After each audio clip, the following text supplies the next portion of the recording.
नमस्कार बंधुरा केमन आछो सबाई आशा करछि तोमरा सकले खूब भालो आछो। এই ভিডিওটা যদিও অনেক দিন আগের তবু মনে হলো এখন তোমাদের সঙ্গে শেয়ার করা যেতে পারে, কারণ যেহেতু গরম পড়ছে আর এই ভিডিওটা কিন্তু ঠিক সেই রিলেটেড। এখানে হায়দ্রাবাদে একটা সুন্দর পার্ক রয়েছে, ওশান পার্ক। যেহেতু হায়দ্রাবাদের এই সাইডটাতে প্রচণ্ড গরম পড়ে, তো তোমরা কিন্তু একটা দিন এই পার্কে সময় কাটাতেই পারো, ভীষণ ভালো লাগবে। প্রচুর সুইমিং পুল রয়েছে, প্রচুর রাইডিং রয়েছে, দারুণ সুন্দর একটা জায়গা, সারা দিন স্পেন্ড করতে পারবে, খুব ভালো লাগবে, বাচ্চা বড় সকলেরই ভালো লাগবে। তো আমরা যেখানটাতে থাকি তেলেঙ্গানা, সেখান থেকে ওশান পার্কে যাওয়ার পথে আমাদের মনে হয়েছিল একটু আশ্রম ঘুরে যেতে পারি, তো সেই জন্য আমরা এখানে এসেছিলাম রামকৃষ্ণ মিশনে। একটু সময় এখানে কাটিয়েই কিন্তু আমরা বেরিয়ে যাচ্ছি ওশান পার্কের উদ্দেশ্যে। ওশান পার্কে ঢোকার সময় এন্ট্রি ফি লাগে, বাচ্চাদের হাফ লাগে, বড়দের ফুল এন্ট্রি ফি লাগে। খুব সম্ভবত 650 টাকা করে এক একজনের অ্যাডাল্টদের লাগে, আর বাচ্চাদের মেবি 300 টাকা। তো এখানে প্রচুর রাইডিং রয়েছে যেগুলো কিন্তু সম্পূর্ণ ফ্রি মানে শুধুমাত্র এন্ট্রি ফিটাই আপনাকে দিতে হয়, তারপরে ভেতরে কোনো রাইডিংয়ের জন্য কোনো এক্সট্রা চার্জেস নেই। ভেতরে 3-4টে সুইমিং পুল রয়েছে খুব বড় বড়, যেগুলোতে কিন্তু আপনি সারা দিন সময় কাটাতে পারবেন। এবং জানেন তো, এই পার্কে নর্মালি একটা ওয়াটার পার্কে যা যা থাকা প্রয়োজন সমস্তটাই আছে, মানে আপনি আপনার ফ্যামিলির সঙ্গে খুব সুন্দর টাইম কিন্তু এখানে স্পেন্ড করতে পারবেন। তো যাই হোক, বাচ্চারা এখানে উঠে পড়েছে, আমাদের সঙ্গে যে বাচ্চারা ছিল তারা বেশ আনন্দ করছিল। তারপর আশেপাশে আরও অনেক রাইডিং রয়েছে, আপনি এখানে ঘুরে ঘুরে ছোটোদের জন্য বড়দের জন্য প্রচুর রয়েছে, হ্যাঁ যেটা আপনার ইচ্ছা। এবং ভেতরে কিন্তু লাঞ্চের ব্যবস্থা আছে, যদিও লাঞ্চ কিন্তু আপনাকে কিনেই খেতে হবে, লাঞ্চটা কিন্তু টিকিটের সঙ্গে ইনক্লুডেড নয়। এবং এখানে অনেক গেমও রয়েছে যেগুলো আপনি খেলতে পারবেন। এই রাইডটা খুব সম্ভবত এখনও স্টার্ট হয়নি। আর এই যে এই রাইডটা দেখছো, কি ভীষণ ভয় লাগছিল আমার দেখেই। তো যাই হোক, যারাই এর উপরে উঠছিল ভীষণ চিৎকার চেঁচামেচি করছিল। তো কিছুটা সময় এখানে কাটিয়ে এবার অন্য সাইডে যাওয়া যাক। দেখতেই পাচ্ছ চারিদিকে কিন্তু নানা রকমের রাইড রয়েছে, আর প্রচুর লোক থাকে, ভালো ভিড় হয়।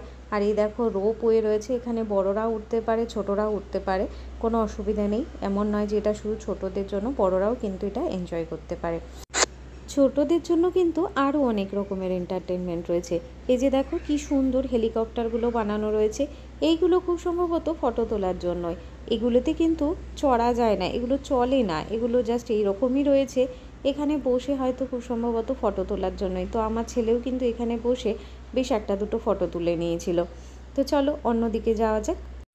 এই দেখো ছোটদের জন্য রয়েছে রেলগাড়ি, ময়ূরপঙ্খী, আরও অনেক সুন্দর সুন্দর জিনিস।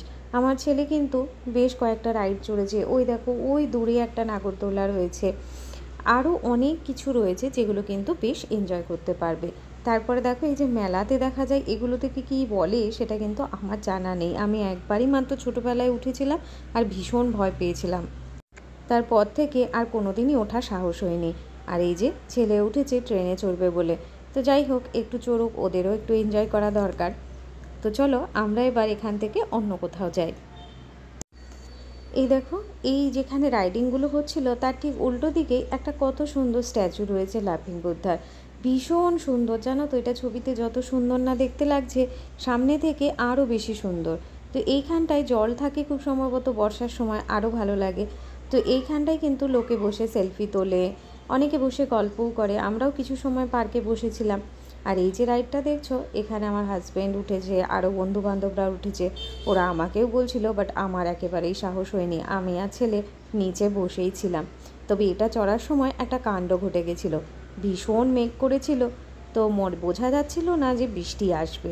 তবে নাগরদোলাটা যখন জাস্ট চলা শুরু হয়েছে, তারপরেই কিন্তু একটু টিপটিপ করে বৃষ্টিটা শুরু হয়েছিল। আর এটা একবার চলা শুরু হয়ে গেলে ওভাবে তো হট করে থামিয়ে দেওয়া যায় না। তো তারপর এত জোর বৃষ্টি শুরু হয়ে গিয়েছিল যে পার্কে একটা লোকও ছিল না, জানো তো, শুধুমাত্র এই রাইডের ওপরে যে কটা লোক সেই কজনই বসে বসে বৃষ্টিতে ভিজছিল। আর আমরা তো মোটামুটি ছুটে পালিয়েছিলাম একটা জায়গায়, মানে একটা শেডের নিচে আর কি, নিজেদেরকে বাঁচাতে। দেখতেই পাচ্ছ কীরকম অন্ধকার হয়ে এসছে। আর তোমাদের কাদের এইরকম নাগরদোল্লা চড়তে ভালো লাগে কমেন্ট করতে কিন্তু একদম ভুলো না। আমার তো দেখলেই কেমন যেন হাতের তলা পায়ের তলাগুলো শিরশির করে, ভীষণ ভয় লাগে। তারপর দেখো বৃষ্টিটা কী জোর নেমেছে, এইখানে সারা পার্কে কেউ নেই, শুধু সেই রাইডিংয়ের ওপর কয়েকটা লোকজন রয়েছে, যারা একটু পরেই আবার ছুটতে ছুটতে কিন্তু চলে এসেছিলো। এরপরে আমরা দলছুট হয়ে গেছিলাম, কিছুজন এখানে কিছুজন ওখানে। অ্যাকচুয়ালি বৃষ্টিটা এমনভাবে চলে এসেছে যে কে কোথায় যে পালাবো বুঝতে পারিনি। তারপর বৃষ্টিটা থামার পর সবাই সবার সঙ্গে যোগাযোগ করে এবার বেরোনোর পালা। তো যাই হোক, সারাটা দিন বেশ আনন্দে কাটিয়েছিলাম। তোমরাও কিন্তু একদিন ঘুরে আসতে পারো, খুব ভালো লাগবে। গুগলে সার্চ করলেই কিন্তু তোমরা এর অ্যাড্রেসটা পেয়ে যাবে। আর সারাটা দিন কাটানোর জন্য খুবই ভালো, সঙ্গে এক্সট্রা ড্রেস, খাবার এগুলো কিন্তু নিয়ে যাওয়া ম্যান্ডেটরি। তবে পার্কের ভেতরে খুব সম্ভবত খাবারটা নিয়ে যেতে দেবে না, বাইরেই তোমাকে খেয়ে ফেলে দিয়ে যেতে হবে, যেগুলো তোমার সঙ্গে থাকবে। শুধুমাত্র জলের বোতল অ্যালাউড। আর এই যে বাইরে একটা স্নেল বানানো ছিল, বাচ্চারা এর ভেতরেও ঢুকে কিন্তু ফটো তুলছিল। ভিডিওটা তোমাদের কেমন লাগলো জানাতে কিন্তু একদম ভুলো না। আর নতুন বন্ধুরা আমার চ্যানেলটিকে সাবস্ক্রাইব করে আমার পাশে থেকো, এইরকমই নতুন নতুন ভিডিও আমি তোমাদের জন্য নিয়ে আসতে থাকবো। ভিডিওটা ভালো লাগলে লাইক শেয়ারও করে দিও। আর আবারও দেখা হচ্ছে তোমাদের সঙ্গে নতুন কোনো ভিডিও নিয়ে আগামীকাল। আজকের জন্য এইটুকুই, চলো টাটা, বাই বাই।